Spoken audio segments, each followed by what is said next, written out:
গত 1 বছর আগে যে ফ্যাসিবাদ পালিয়ে গেছে, সেই ফ্যাসিবাদ বিভিন্নভাবে ষড়যন্ত্র করার চেষ্টা করতে পারে।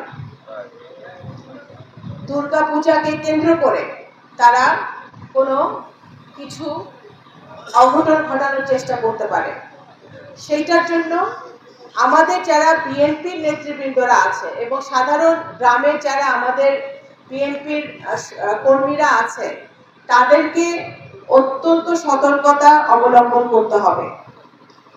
প্রশাসন অত্যন্ত সচেতনতার মধ্যে আছে, প্রশাসনের দায়িত্ব পালন করবে, কিন্তু প্রশাসনকেও আমাদের সহযোগিতা করতে হবে। আমার হিন্দু ভাইদের উপরে কোনো আক্রমণ হয় না। গত 5ই আগস্টে শেখ হাসিনা পালিয়ে যাওয়ার পরের ঘটনা বলতেছি, হয়েছে কোথাও নগরকান্দার সাথে কোনো ঘটনা ঘটেছে? তো কেন ঘটে নাই? কারণ আমরা সবাই সজাগ ছিলাম, আমরা সবাই সবার পাশে ছিলাম। এই দুর্গাপূজাও আমাদের একই ভাবে পালন করতে হবে, সবার পাশে থাকতে হবে এবং প্রত্যেকটি পূজা মণ্ডপ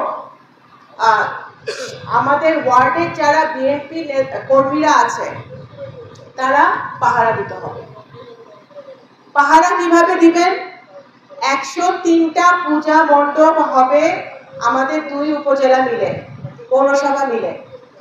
সেই 103টা পূজা মণ্ডপে এখানে আমার ডাইনে বাই বিএনপি নেতারা বসে আছে, তাদেরকে আমি বলবো আপনারা আজকে বাসায় গিয়ে 103 যার যার গ্রামে, যার যার ওয়ার্ডে, যার যার ইউনিয়নে 103টা পূজা মণ্ডপের জন্য 103টা টিম করবেন, 103টা টিম করে দিবেন।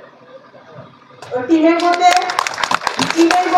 2 জন থাকতে পারে, 3 জন থাকতে পারে, 4 জন থাকতে পারে। আমাদের যারা ইয়াং জেনারেশন, আমাদের যারা ভাইরা আছে তাদেরকে দিয়ে টিম করবেন, যারা সারা রাত জেগে ওই পূজা মণ্ডপ পাহারা দিবে।